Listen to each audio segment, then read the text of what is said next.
하나님의 말씀은 열왕기상 19장 1절에서 18절까지의 말씀입니다.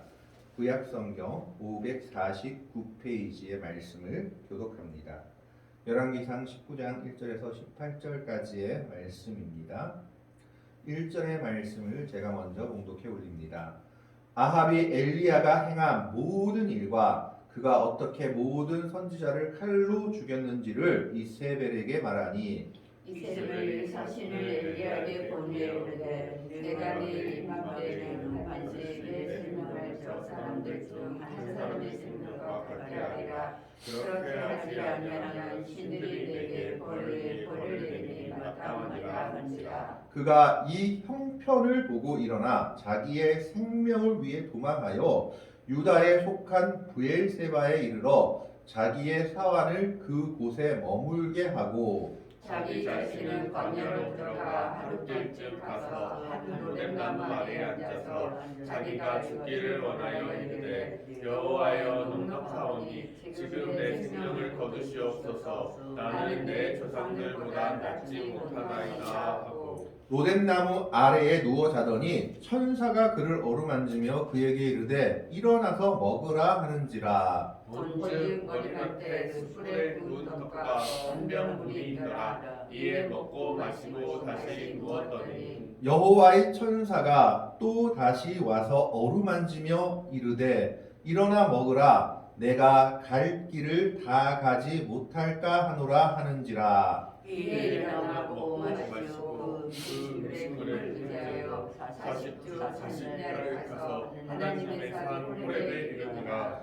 엘리야가 그곳 굴에 들어가 거기서 머물더니 여호와의 말씀이 그에게 임하여 이르시되 엘리야야 내가 어찌하여 여기 있느냐. 그가 대답하되 내가 만군의 하나님 여호와께 열심히 유별하오니 이는 이스라엘 자손의 주의 언약을 버리고 주의 제단을 헐며 칼로 주의 선지자들을 죽였음이오며 오직 나만 남았거늘 그들이 내 생명을 찾아 빼앗으려 하나이다. 여호와께서 이르시되 너는 나가서 여호와 앞에서 산에 서라 하시더니 여호와께서 지나가시는데 여호와 앞에 크고 강한 바람이 산을 가르고 바위를 부수나 바람 가운데에 여호와께서 계시지 아니하며 바람 후에 지진이 있으나 지진 가운데에도 여호와께서 계시지 아니하며 또 지진 후에 불이 있으나 불 가운데에도 여호와께서 계시지 아니하더니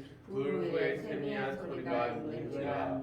엘리야가 듣고 겉옷으로 얼굴을 가리고 나가 굴 어귀에 섬에 소리가 그에게 임하여 이르시되 엘리야야 내가 어찌하여 여기 있느냐. 그가 대답하되 내가 만군의 하나님 여호와께 열심히 유별하오니 이는 이스라엘 자손이 주의 언약을 버리고 주의 제단을 헐며 칼로 주의 선지자들을 죽였음이오며 오직 나만 남았거늘 그들이 내 생명을 찾아 빼앗으려 하나이다. 여호와께서 그에게 이르시되 너는 내 길을 돌이켜 광야를 통하여 다메섹에 가서 이르거든 하사엘에게 기름을 부어 아람의 왕이 되게 하고 너는 또 임시의 아들 예후에게 기름을 부어 이스라엘의 왕이 되게 하고 또 아브멜므라 사밧의 아들 엘리사에게 기름을 부어 너를 대신하여 선지자가 되게 하라. 두 절의 말씀을 같이 읽습니다. 하사엘의 칼을 피하는 자를 예후가 죽일 것이요 예후의 칼을 피하는 자를 엘리사가 죽이리라. 그러나 내가 이스라엘 가운데에 7,000명을 남기리니 다 바알에게 무릎을 꿇지 아니하고 다 바알에게 입맞추지 아니한 자니라. 아멘. 한 주 동안 주의 은혜 가운데 평안을 누리셨기를 바랍니다. 이 한 주 동안에는 참 많은 소식들이 들려온 것을 보게 됩니다. 안타까운 소식들이 많이 들려왔는데 젊은 아이돌 가수가 세상을 자기의 손으로 세상을 이제 과의 관계를 끄는 안타까운 소식이 있었는가 하면 또 우리가 잘 아는 코미디언 서세원 씨가 갑자기 또 숨을 거두었다는 비보도 날아오기도 했습니다. 그뿐만 아니라 전세 사기를 당한 국가대표가 또 그 일을 견디지 못하고 또 세상과의 유명을 달리했다는 안타까운 소식들이 많이 들려온 한 주였습니다. 오늘 성경에서도 보면 선지자였음에도 불구하고 하나님께 자신의 목숨을 내어놓으며 이제 넉넉하오니 내 목숨을 취해달라고 하는 선지자가 나옵니다. 우리가 잘 아는 엘리야입니다. 오늘 말씀을 보면 엘리야는 그 이전에 어떤 일을 행하였느냐? 바알 선지자와 아세라 선지자 850명과 대결해서 갈멜산에서 큰 승리를 거두었습니다. 즉 불로 응답하시는 이가 진짜 하나님이니 누가 불로 응답하시는지 보자라고 대결하는 것이 바로 18장의 내용입니다. 거기서 바알 선지자들이 아세라 선지자들이 아무리 기도하고 자신의 몸을 상해하며 자신들의 신의 이름을 불러도 대답하지 않았지만 엘리야가 기도하자마자 하나님께서 불을 내리시며 엘리야가 드린 번제물과 심지어 도랑의 물까지 다 없애버렸다라는 기록이 나옵니다. 그리고 그뿐만 아니라 그 후에 엘리야가 기도한 것처럼 3년 가뭄이 끝나고 큰 폭우가 내렸다라고 18장은 기록하고 있습니다. 이렇듯 믿음과 기도의 사람이었던 엘리야, 심지어 자신의 목숨까지도 두려워하지 않고 갈멜산에서 아세라 선지자 그리고 또 바알 선지자 850명과 대결한 이 엘리야가 오늘 본문에서는 너무 초라한 모습으로 나오고 있습니다. 1절의 말씀에 보면 아합 왕이 그 모든 것을 보고 왕궁에 들어가서 자기 부인에게 말해줍니다. 아합이 엘리야가 행한 모든 일과 그가 어떻게 모든 선지자를 칼로 죽였는지를 이세벨에게 말하니 이 말을 듣고 이세벨이 대단히 분노했던 것 같습니다. 그래서 2절에 보면 이세벨이 사신을 엘리야에게 보내어 이르되 내가 내일 이맘때에는 반드시 내 생명을 저 사람들 중 한 사람의 생명과 같게 하리라. 그렇게 하지 아니하면 신들이 내게 벌 위에 벌을 내림이 마땅하니라 한지라. 즉 이세벨이 엘리야도 네가 죽인 바알 선지자 그리고 아세라 선지자들과 똑같이 죽여주겠다라고 경고장을 보내는 겁니다. 어떤 학자들은 이것에 대해서 이렇게 해석하기도 합니다. 이것은 이세벨이 겁을 주려고 보낸 것이다. 정말 죽이려고 했다면 왜 이렇게 경고장을 보냈겠느냐? 이세벨이 분노에 차서 경고장을 보낸 것지만 이때 이미 이스라엘 백성들이 하나님의 역사를 봤기 때문에 이세벨도 엘리야를 죽이기는 힘들었을 것이다. 다만 겁을 주려고 했을 것이다 라고 해석하기도 합니다. 그런데 문제는 그 다음입니다. 이것을 엘리야가 받아들이고 두려워했다라는 겁니다. 3절의 말씀에 보면 그가 이 형편을 보고 일어나 자기의 생명을 위해 도망하여 유다에 속한 브엘세바에 이르러 자기의 사활을 그곳에 머물게 하고 그가 이 형편을 보고 일어났다라고 기록합니다. 환경을 보니까 엘리야가 생각하기를 내가 이제 정말 죽게 생겼구나 하고 생각이 된 겁니다. 그래서 아마 그 속에 두려움이 생겼는지 자기의 생명을 위해 도망하였다라고 기록하고 있습니다. 살려면은 빨리 도망가야겠구나 라고 생각해서 도망하여서 어디까지 갔느냐? 유다에 속한 브엘세바에까지 갔다라고 얘기하고 있습니다. 이스라엘의 선지자, 북이스라엘의 선지자였던 사람이 유다까지 도망간 겁니다. 브엘세바라는 곳은 우리말로 하면 성경에서 단에서부터 브엘세바라는까지 말이 잘 나옵니다. 단은 최고 북쪽, 브엘세바는 최고 남쪽입니다. 그래서 우리말로 하면 백두산에서 한라산까지라는 말입니다. 그래서 브엘세바까지 도망갔다라는 것은 우리말로 하자면 저 제주도 한라산 저 꼭 남쪽 끝까지 도망가서 숨었다라는 겁니다. 그만큼 무서워서 지금 엘리야는 이세벨을 피해서 도망가고 있는 겁니다. 이제 브엘세바는 남쪽 끝이었기 때문에 여기선 결정해야 됩니다. 이스라엘의 영토, 즉 유다의 영토를 벗어나서 이방으로 갈 건지 아니면 여기서 이제 자기가 결단해야 될 건지 하는 장소가 바로 브엘세바였던 겁니다. 더 이상 이제 숨거나 도망갈 데가 없는 마지막 끝이 브엘세바라는 곳이었던 겁니다. 그래서 거기에서 자기의 사안을 그곳에 머물게 하고 선지자였기 때문에 차마 이방 땅까지는 들어가지 못했던 것 같습니다. 그래서 브엘세바까지 가서는 이제 더 이상 도망갈 데도 없고 어떻게 해야 하나 생각하고 자기의 사환, 즉 자기의 심부름꾼, 어떻게 보면 자기의 비서 같은 사람은 브엘세바에 남겨두고 더 들어갑니다. 4절에 보면 자기 자신은 광야로 들어가 하룻길쯤 가서 한 로뎀 나무의 아래에 앉아서 자기가 죽기를 원하여 이르되 여호와여 넉넉하오니 지금 내 생명을 거두시옵소서 나는 내 조상들보다 낫지 못하니이다 하고 여기서 우리가 잘 아는 로뎀 나무가 나옵니다. 여기서 말하는 로뎀 나무는요 저도 가보진 않았지만 사람들의 말에 의하면 나무가 아니랍니다. 가시덤불 같이 그저 햇빛을 피할 수 있는 정도의 그늘을 만들어주는 덤불 정도가 로뎀 나무라는 겁니다. 뭐 몇 미터까지 크는 것이 아니라 그늘을 겨우 만들어줄 정도의 가시덤불 같은 것이 로뎀 나무다라고 얘기합니다. 그곳에서 햇빛을 피해가지고 그냥 들어 누워가지고 하나님께 지금 엘리야가 투정을 부리고 있는 겁니다. 투정을 부린다고 해야 될까요? 우리말로 하면 땡깡을 부린다고 해야 될까요? 로뎀 나무 아래서 뭐라고 얘기합니까? 내가 선지자라서 차마 내 목숨은 못 걷겠는데 그냥 하나님이 죽여주십시오. 나 지금 죽는 게 낫습니다. 라고 얘기하고 있는 겁니다. 자기가 죽기를 원하여 이르되 여호와여 넉넉하오니 이 넉넉하다라는 말의 원어의 의미를 보면 어떤 뜻이냐? 내가 할 만큼 다 해봤다라는 겁니다. 지금 내가 할 만큼 다 해봤다라고 얘기하고 있는 거죠. 할 만큼 다 해봤으니 지금 내 생명을 거두시옵소서. 이게 무슨 말이냐? 엘리야는요 갈멜산에서 바알과 아스라 선지자들과 대결하기 이전에 가장 먼저 아합 왕에게 나타나서 3년 동안 내 말이 없으면 이 땅에 기근이 있을 것이다 라고 예언했습니다. 그리고 하나님께서는 그를 사르밧 가부의 집으로 보내서 사르밧 가부가 그를 섬기도록 했던 것이 성경에 기록되어 있습니다. 그런데 성경에서 이렇게 짧게 기록되어 있지만 그 이후에 아합의 국내 대신이었던 오바댜와 나눈 말을 보면 그 3년 동안에 아합이 엘리야를 엄청 찾아다녔다는 것을 알 수 있습니다.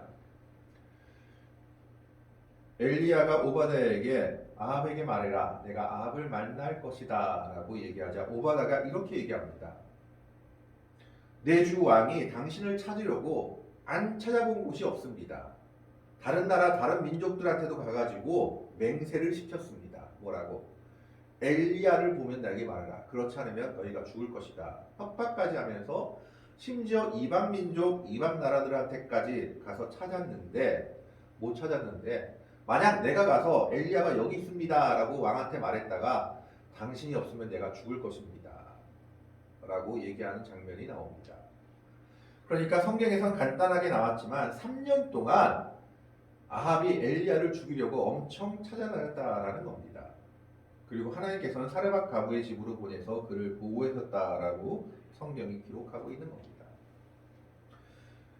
그리고 그 3년이 지나서 이제 엘리야가 나타나서 아합에게 한 가지 제안을 하죠. 내가 섬기는 바알 선지자와 아세라 선지자하고 대결을 한번 해보자. 갈멜산에 선지자들을 다 모으라. 나는 혼자 나가겠다. 그래서 갈멜산의 유명한 대결이 우리가 성경에 기록되어 있는 것을 봅니다. 불로 응답하시는 이가 하나님이다. 결국 어떻게 됐습니까? 하나님께서 불로 응답하시고 바알과 아세라 선지자들은 아무도 응답하지 못하고 엘리야는 그들을 죽여버립니다. 큰 승리를 거두었음에도 불구하고 그 이후의 일이 오늘 본문에 나오는 겁니다. 이세벨이 너를 죽이겠다라고 말하고 있으니까 아마 엘리야는 자기 목숨이 두려웠던 것도 있겠지만 변하지 않는 현실을 보고 큰 절망을 느꼈을지도 모를 일입니다. 3년이나 도망 다녔고 이제 3년 만에 나타나서 하나님이 주신 큰 승리를 거두었음에도 불구하고 백성들이 하나님만이 참신이다라고 고백했음에도 불구하고 변하지 않는 이 현실에 절망하며 그는 도망가서 이제 하나님께 어떻게 보면 하소연하고 있는 겁니다. 넉넉하오니 이제 나를 죽이시옵소서. 나는 이제 더 이상 못하겠습니다 라고 지금 투정을 부리고 있는 겁니다. 그러면서 뭐라고 얘기합니까? 나는 내 조상들보다 낫지 못하나이다. 이것은 모세, 여호수아, 다윗 이런 사람들을 얘기하고 있는 겁니다. 무슨 말입니까? 자기가 생각해 보니까 모세는 그래도 이스라엘 백성들을 출애굽시키는 데 성공했고 여호수아는 이스라엘 백성들을 가나안 땅으로 인도하여 드리는 데 성공했습니다. 자기 지금 가만히 생각하니까 그 중에 한 계열인 줄 알았다라는 겁니다. 갈멜산에서 큰 승리를 거두고는 이제 나도 북이스라엘 백성들을 하나님께로 돌아오게 하는 역할을 감당하겠구나라고 생각했는데 웬걸요? 바로 그 이튿날에 이세벨이 너를 죽이겠다 그러고 변하는 건 하나도 없고 오히려 상황은 나아지지 않았던 겁니다. 그래서 그가 이렇게 말하는 겁니다. 나는 내 조상들보다 낫지 못함나이다. 내 조상들은 그래도 하나님의 사명을 감당하고 그 일을 실천했는데 나는 도대체 그 일을 할 수가 없습니다. 그러니까 이제 나 그냥 내 생명을 거두어 가주십시오 라고 지금 엘리야가 하나님께 투정을 부리고 있는 겁니다. 나 할 만큼 다 해봤습니다 하나님. 그런데 변하지 않는데 이거 어떻게 합니까? 내 조상들은 잘했는데 나는 이제 못합니다. 이제 그만 날 좀 쉬게 해주십시오. 너무나 힘들고 어려운 여정 속에서 그는 더 이상 하나님의 일을 할 염두를 못 내고 있는 겁니다. 그런데 놀라운 말씀이 바로 5절 말씀입니다. 5절에 보면 로뎀나무 아래에 누워 자더니 천사가 그를 어루만지며 그에게 이르되 일어나서 먹으라 하는지라. 하나님은 이런 엘리야를 책망하지 않으십니다. 그런 엘리야를 붙잡고 천사를 보내 위로해 주십니다. 로뎀나무 아래 누워 잘 때 천사가 그를 어루만졌다는 것 위로를 말하고 있습니다. 그에게 이르되 일어나서 먹으라 하는지라. 심지어 그에게 먹을 것까지 준비해 주신 것을 봅니다. 6절에 보면 본즉 머리맡에 숯불에 구운 떡과 한 병 물이 있더라. 이에 먹고 마시고 다시 누웠더니. 우리 생각에는 먹고 마시고 일어나서 힘을 얻어 하나님의 일을 다시 하였더니 라고 생각해야 될 것 같은데 먹고 마시고 다시 누워버립니다. 완전히 자포자기한 모습이죠. 하나님의 위로를 받았음에도 불구하고 그는 먹고 마시고 다시 누워 잡니다. 나는 못합니다 하고 다시 들어누운 거죠. 그럼에도 불구하고 하나님이 책망하지 아니하시고 어떻게 합니까? 7절에 보면 여호와의 천사가 또 다시 와서 어루만지며 이르되 일어나 먹으라. 내가 갈 길을 다 가지 못할까 하노라 하는지라. 하나님이 끝까지 엘리야를 붙잡고 놓지 않고 위로해 주시는 것을 보게 됩니다. 그러자 이번에는 그도 양심이 있었는지 8절 말씀에 이에 일어나 먹고 마시고 그 음식물의 힘을 의지하여 40주 40야를 가서 하나님의 산에 호렙에 이르니라. 40주 40야 즉 40일 동안 호렙산에 가는 힘을 얻을다라고 기록하고 있는 겁니다. 그래서 호렙산에서 그는 하나님을 다시 만납니다. 엘리야가 하나님을 모르겠습니까? 그런데 하나님은 그를 다시 만나 주십니다. 왜냐? 하나님은 엘리야가 알고 있는 하나님만이 하나님이 아니다라는 것을 알게 해 주려는 겁니다. 그는 비를 내리시지 않는 하나님, 비를 내리시게 하나님, 갈멜산에서 불로 응답하시는 하나님을 만나봤습니다.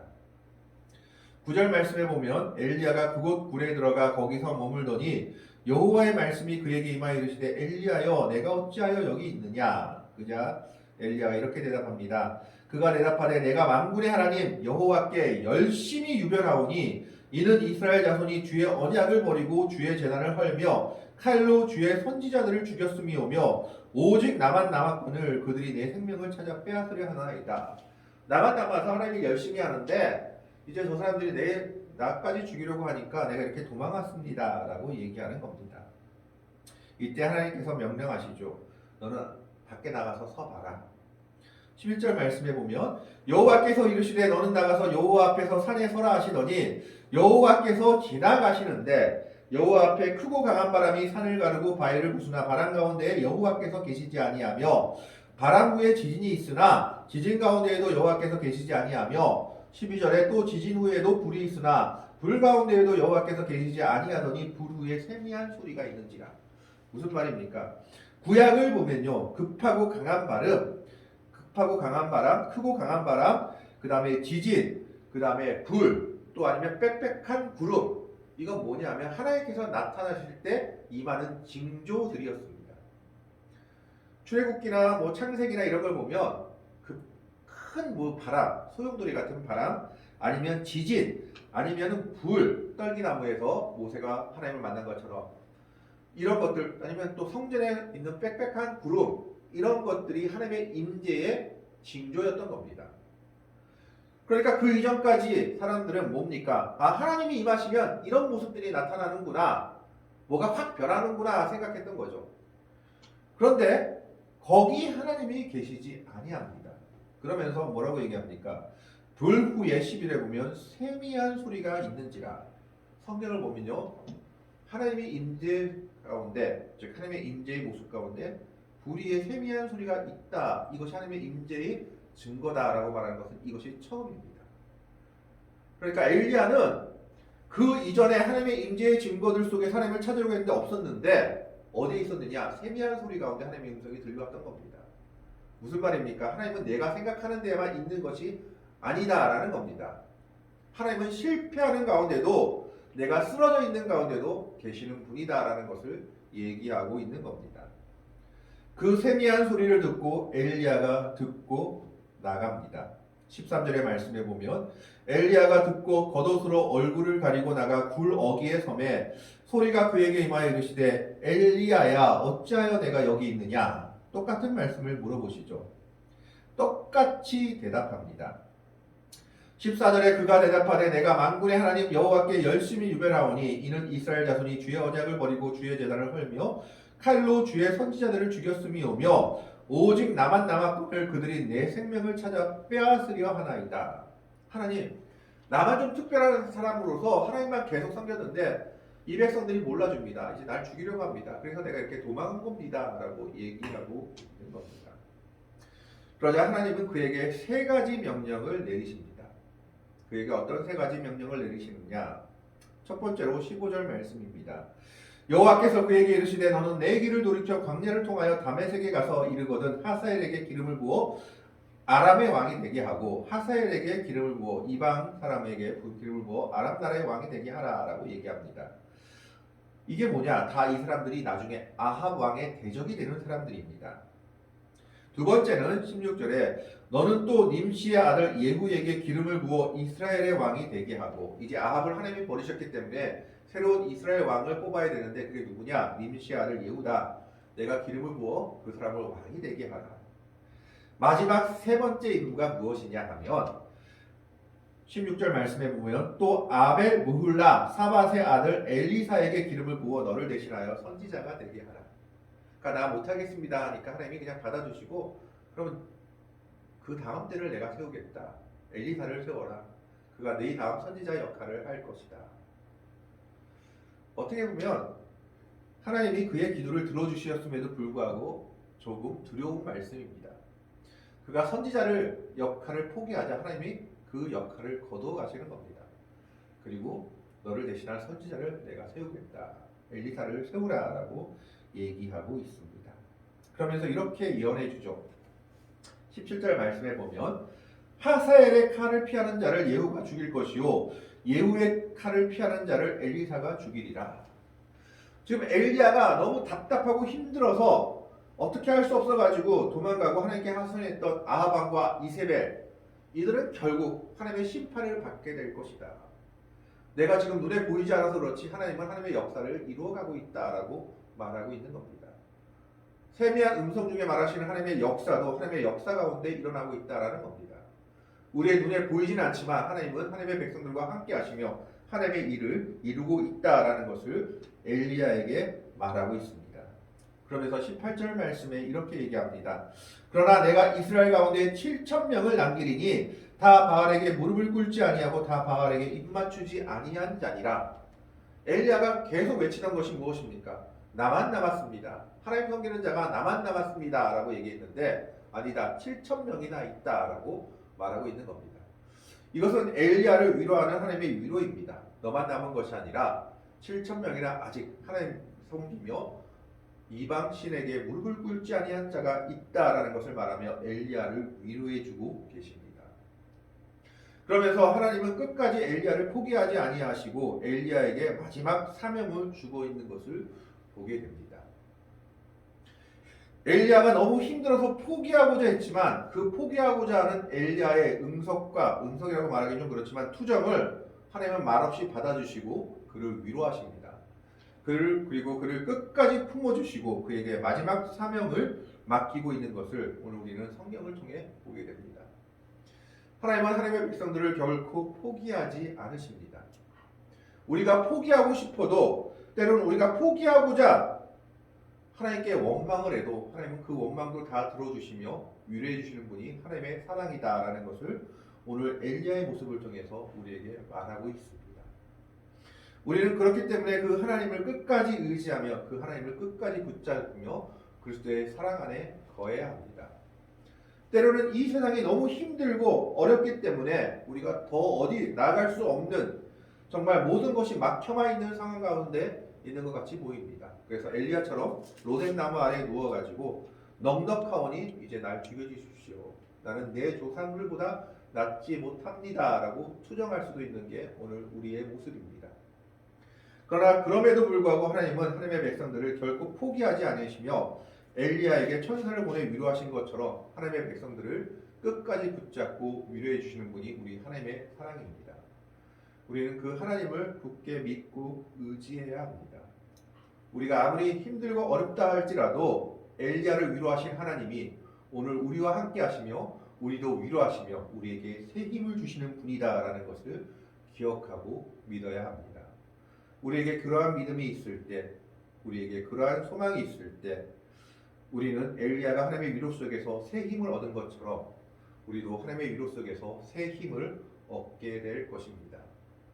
그런 하나님을 믿고 의지하며 나아갈 수 있는 믿음의 백성들이 될 수 있기를 참으로 어떤 어려움 속에서도 낙심하지 않고 포기하지 않고 끝까지 엘리야에게 사명을 맡기시며 엘리야를 도우신 하나님이 나의 하나님이심을 믿고 하나님만 믿고 따르며 나아가는 믿음의 백성들이 될 수 있기를 주님의 이름으로 간절히 축원합니다.